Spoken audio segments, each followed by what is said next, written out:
बहुत साल पहले की बात है। एक छोटे से गांव में एक नाई रहता था।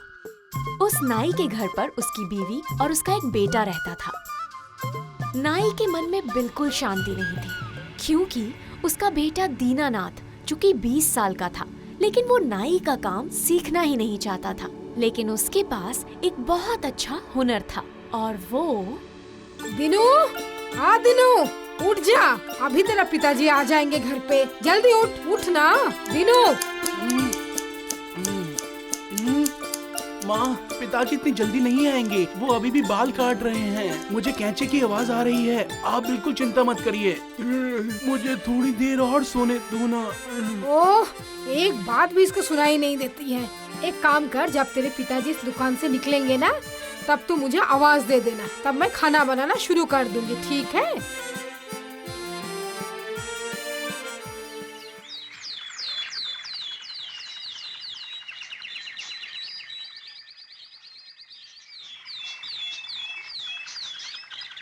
माँ, पिताजी आ रहे हैं, खाना तैयार रखो। ठीक है।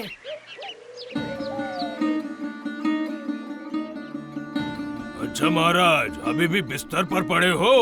कुछ काम धंधा वगैरह नहीं करोगे? जरा हाथ भी तो बटा सकते हो।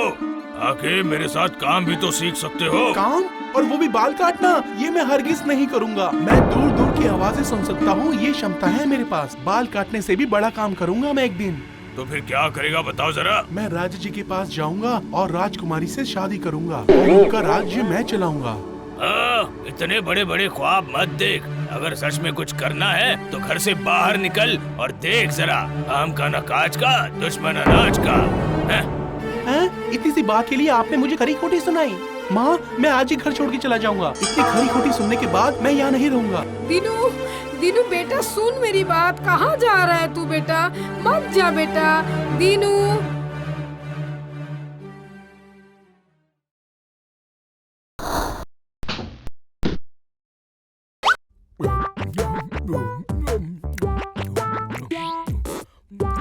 ओ भाई, सारे आम तुम खा लोगे तो बाकी लोग क्या खाएंगे?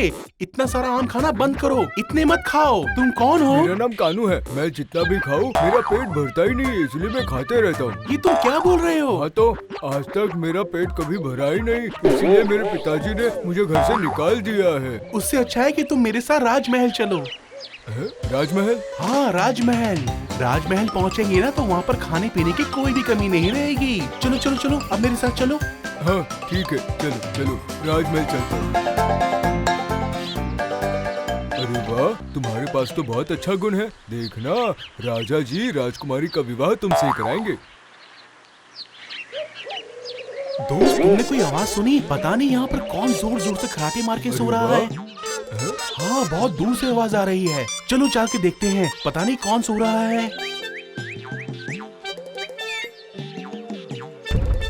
हाँ, अरे शांति से सोने दोगे या नहीं? घर पर भी कोई सोने नहीं देता और तुम यहाँ शोर मचा रहे हो। किसने तुम्हारी नींद खराब करी, बताओ जरा। अरे अब मैं क्या बताऊं, ऊपर से एक पत्ता नीचे गिरा और जमीन कांपने लगी। अब इतनी जोरों से जमीन कांपेगी तो बंदा कैसे सोएगा? इतनी जोरों से जमीन हिलेगी तो बंदा कैसे सो पाएगा? ये तुम क्या बोल रहे हो? ऊपर से एक पत्ता गिरा, जमीन हिलने लगी, तुम्हारी नींद खुल गई? अब बोलो मत, मैं तो ऐसा ही हूँ। सब कुछ सही होना चाहिए, सब कुछ एकदम सही होना चाहिए, तभी तो मैं सो पाऊंगा। कुछ भी गड़बड़ होती है तो मैं सो नहीं पाता हूँ। पत्ते की क्या बात कर रहे हो? एक चींटी भी सरक के जाती है ना तो मेरी नींद खुल जाती है। एक केचुआ भी चलता है ना तो उससे मुझे गुदगुदी होती है, उससे मेरी नींद तुरंत खुल जाती है। अरे वाह, तुम्हारी पास भी एक अद्भुत कला है। चलो मेरे साथ राजमहल चलो, वहाँ तुम आराम से सो पाओगे। पर तुम कौन हो ये तो बताओ, अपने बारे में कुछ तो बताओ। वो हम तुम्हें चलते चलते बताएंगे।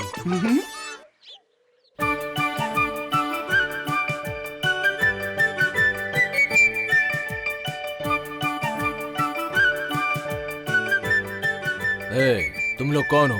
अब क्यों आए हो मुझसे मिलने? हम आपकी राज्य की प्रजा है राजा जी। ठीक है, क्या चाहिए तुम्हें? राजा जी, ये कानू और भानु को राजमहल में खाने और सोने की जगह दे दीजिए। और मैं हूँ दीनानाथ, मैं आपकी बेटी मधुबाला जी से शादी करना चाहता हूँ। हाँ।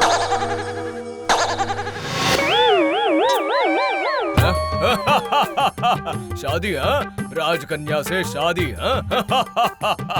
बहुत बढ़िया, तुम्हारी हिम्मत की दाद देनी पड़ेगी। हाँ, ये बात सही है कि मेरी बेटी की शादी की उम्र हो चुकी है, पर मैं उसकी शादी तुम्हारे साथ नहीं करवा सकता। ऐसे कैसे संभव है? राह चलते आदमी के साथ शादी करा दूं? मैं उसके लिए काबिल इंसान ढूंढ रहा हूँ। हाँ, मैं भी तो एक काबिल इंसान हूँ। अगर आप मेरी काबिलियत देखेंगे तो आपको बहुत आश्चर्य होगा। हम तीनों के पास अलग अलग विशेष गुण हैं। हम देख रहे हैं कि कानू बैठकर खाना खा रहा था और राजा जी, दीनू और उसके दोस्त उसे खड़े रहकर देख रहे थे। और कानू ने आंख झपकते ही सारा खाना खत्म कर दिया और राजा जी तो हैरान रह गए। वो ताली बजाकर फिर से खाना लाने के लिए कहते हैं और कानू फिर से सारा खाना खत्म कर देता है।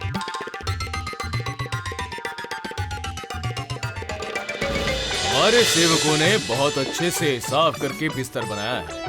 मैंने खुद सोकर देखा है, इसमें कोई खोट नहीं है। अब मैं तुम्हारा हुनर देखना चाहता हूँ। चलो बिस्तर पर सो जाओ।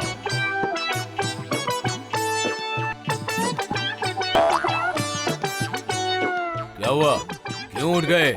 मुझे नींद नहीं आ रही है राजा जी। बिस्तर में मुझे कुछ चुभ रहा चुभ है। रहा है? क्या चुभ रहा है? ये 6 और 7 गद्दे के बीच में एक छोटा सा बाल है। वही बाल मुझे सोने नहीं दे रहा है। अब मैं क्या करूं? मैं कैसे सोऊं?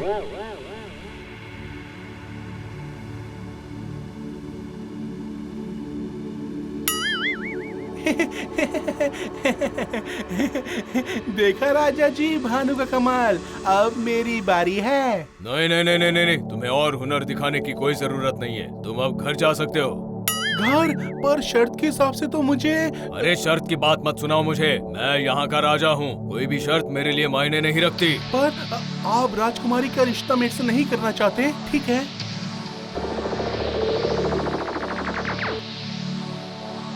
हाँ, सुन लीजिए, मैंने अभी सुना कि घोड़े के अस्तबल में मंत्री और सेनापति आप लोग मारने का तरकीब सोच रहे हैं। मैंने अभी सुना है। क्या बकवास कर रहे हो तुम? मैं सही कह रहा हूँ राजा जी, मानिए मेरी बात। ये देखो, वो वही बात कर रहे हैं। आपको मारने की ही बात कर रहे हैं। जैसे ही आप अपने कमरे में सोएंगे, वो आप आज रात को ही वो आपको मारेंगे। सेनापति और मंत्री दोनों मिलकर आपको मारेंगे। क्या बात कर रहे हो?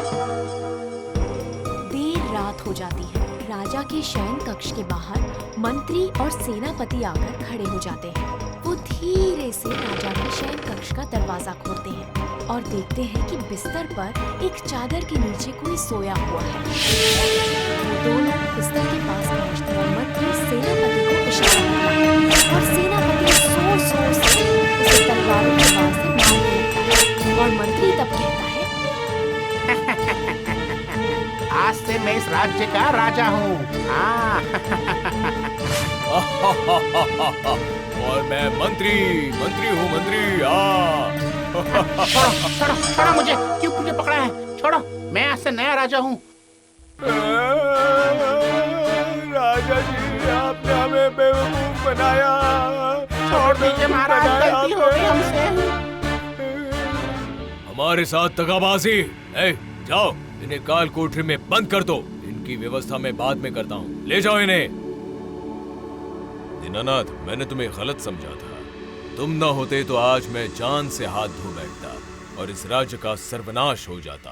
तुम ही मेरे योग्य दामाद और राज सिंहासन के योग्य उत्तराधिकारी। मैं आज ही मेरी बेटी के साथ तुम्हारी शादी करवा दूंगा। और इसी वक्त से दीनानाथ का सपना पूरा हो जाता है। पूरे राज्य में खुशियां फैल जाती हैं।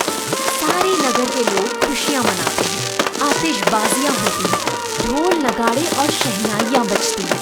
हम देखते हैं कि कानू खाना खा रहा है, भानु सो रहा है और दीनू का विवाह संपन्न होता है राजकुमारी के साथ।